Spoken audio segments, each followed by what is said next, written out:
Welcome to the Africa Climate Summit. Thank you so much. This is the largest and a historic gathering on the continent on the issue of climate change.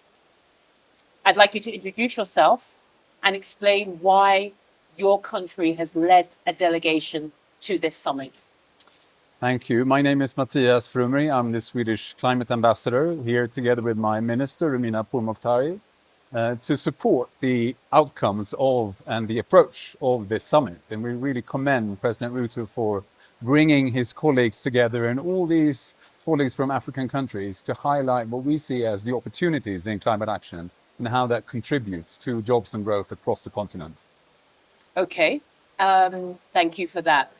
Tell us a little bit about why Sweden, in particular, is part of the Africa Climate Summit. What is the objective for a country like your own in attending this event and participating in the conversations going on?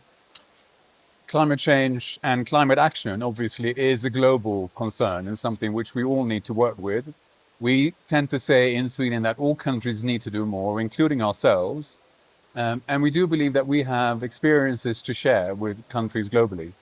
So being part of the conversation here when President Ruto has brought together all the African heads of state and government to see how we can advance climate action within the continent, across the continent, and again, sharing those kind of examples, very much what we're seeing in Sweden right now, being sort of the almost sort of exponential developments where businesses in particular are changing their business models because they see that sort of making the transition to net zero and decarbonizing across industrial sectors is sort of is a way to secure their future competitiveness and making sure that they can be making money basically in the future because they see that this is where sort of the direction of the market. So sharing those kind of examples and building also on our own experiences in terms of how do you sort of set up your policy environment, your regulatory environment to drive that action. How do you secure the finance necessary to support that transition? And again, how can you amplify the kind of innovative technology that is available and is being developed to make sure that we can be driving climate action, not only in our own country, within Europe, but also sharing that with partners across the world. I think that's really a key reason for us being here to engage in that kind of conversation. Great. The conversation or the direction of the conversation, not just here, but over the last few years, has moved from mitigating climate change and trying to fight it to adapting to the realities of climate change. And obviously that requires quite a bit of financing. What lessons have been learned in Sweden on this issue? And what precisely is Sweden doing or trying to do to support countries like Kenya and countries across the continent to actually adapt and then to also assist them in the financing mechanisms that need to be there to decarbonize, et cetera, et cetera? Well, I think as you say, the issue of climate adaptation has become even more prominent, not least given, again, sort of the last couple of months, what we've been seeing across the globe in terms of extreme weather events. So again, here, all of us need to do more when it comes to climate adaptation, including in our own country. And of course, making sure that there is finance available to meet those kind of needs. We're trying to do our part also in supporting our partners globally in their kind of priorities and making finance available through our development finance, also the kind of finance that we provide through the multilateral climate funds in the MDBs, the World Bank and the African Development Bank, for example. And building again on the priorities that our partner countries set. If our partner countries say, they want to pursue climate adaptation, that is something which we are then trying to be there to support them in these various kinds of projects. But also, I think what we're hearing here at the summit is the need to develop financial markets more broadly. And of course, that's not a climate issue, it's a development issue more generally as well.